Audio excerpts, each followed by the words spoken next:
Mademoiselle Badji, vous allez maintenant nous présenter le point de vue contraire.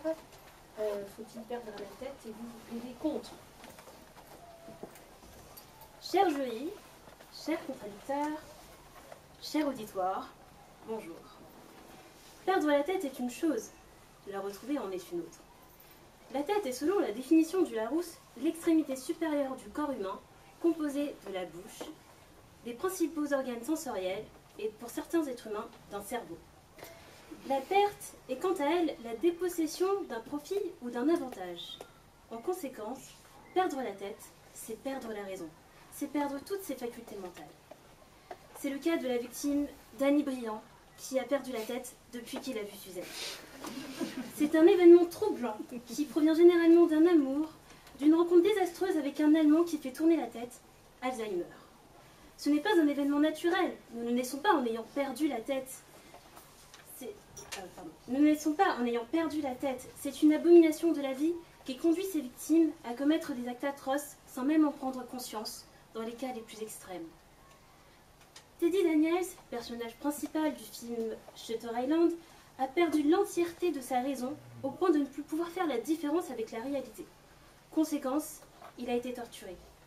Si vous perdez la tête, vous ne vous souviendrez plus avoir aidé un poisson clown à retrouver son fils.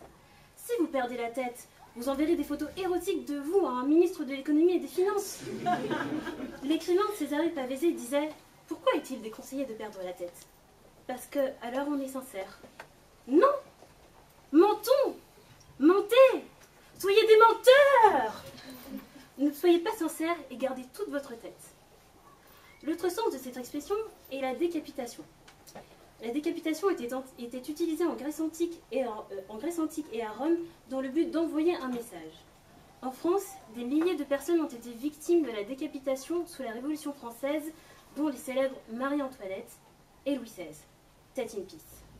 Il ne faut donc pas perdre la tête, mais plus important, il ne faut pas perdre sa tête, car c'est perdre toute forme de contrôle.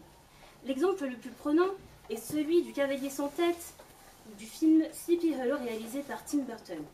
Dans ce film, le méchant cavalier sans tête est contraint d'assassiner des personnes sous le commandement de Lady Mary Van Tassel, qui en réalité détenait sa tête et pouvait lui faire tout ce qu'elle souhaitait.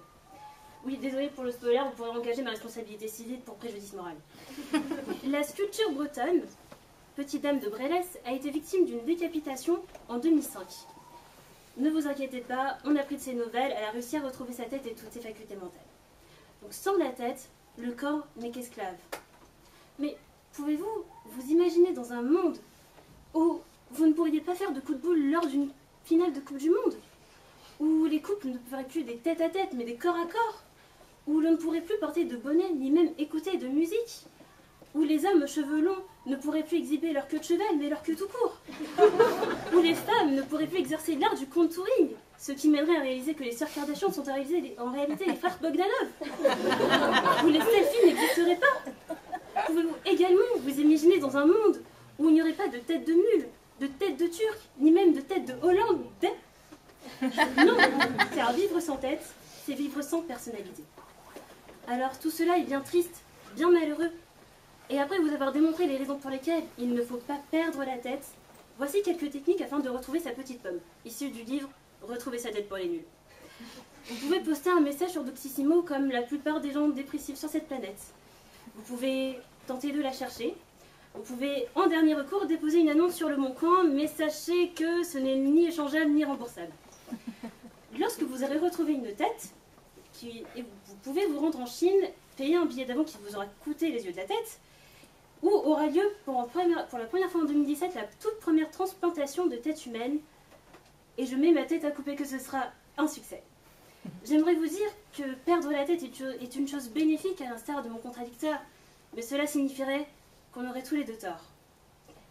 Cher jury, la balle est dans votre camp, et je vous invite à ne pas viser la tête. Je vous remercie.